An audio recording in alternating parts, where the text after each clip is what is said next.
Welcome back. And HIAS stands for the Hebrew Immigrant Aid Society, as we were just discussing. So did you want to finish that thought, sir, or shall we just pick up a phone call? You ready to go?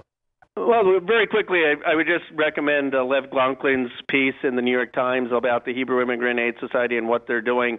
And then I was shocked about this novel, The Camp of Saints, where it really shows the paranoia of some of these conservative nativists, where they're really concerned about an invasion, which is totally non-factual. But that is what Trump is he's intentionally stoking those fears, and we shouldn't be surprised if it's inciting violence. Yeah. Are you familiar with the Turner Diaries? I am not. The Turner Diaries is a novel that was published in the late 60s or early 70s. And in this novel, the hero of the novel blows up the federal building in Oklahoma City. And in response to that, the Democratic president bans all guns in the United States. And in response to that, the good Christian white people come out with their guns, and a mass slaughter ensues.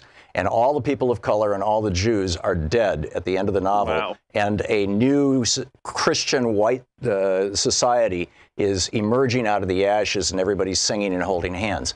And that novel became the animating vision of what we would today call the hard right back in the 70s, and continues to be a bestseller in those circles. And that was what inspired Timothy McVeigh. He blew up the very building they talked about in the novel.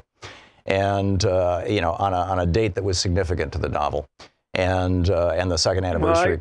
Well, go ahead. I will have to look at it and read it. I mean, partly we have to know what the ideological underpinnings of what's causing some of this hate, because you know, some of these folks just say, oh, this is someone who's a nutcase or an individual actor, and that's not true. There is a systematic ideology that is feeding this violence that needs to be addressed. Yeah, and I can save you some time or the trouble of reading a very, very poorly written but well-read novel. If you Google the Turner Diaries in quotes and my name in quotes, you'll find several op-eds that I wrote about it back more than a decade ago after when I read the book. Well, I'll read that. I'd rather read that than a poorly written novel. That have a lot of excerpts that you'll find useful. And, sir, again, I talked too long. I'm sorry. We have just a minute until we're going to hit the end of this break, or the other side of this break. What are your thoughts on what's going on right now?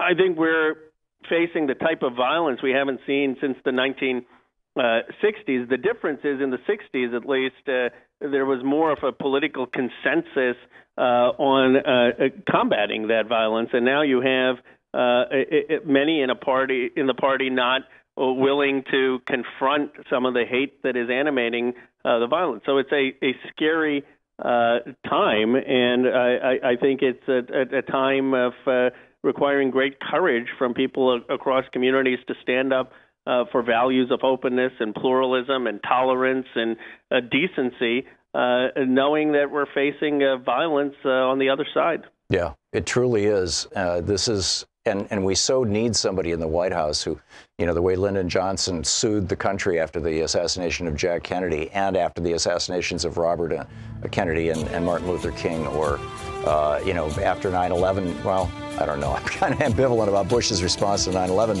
but at least he looked out for Muslim Americans. I mean, I totally disagreed with Bush, but at least there was some reservoir of Americanness in him that's totally missing from this president. Yeah, it's tragic.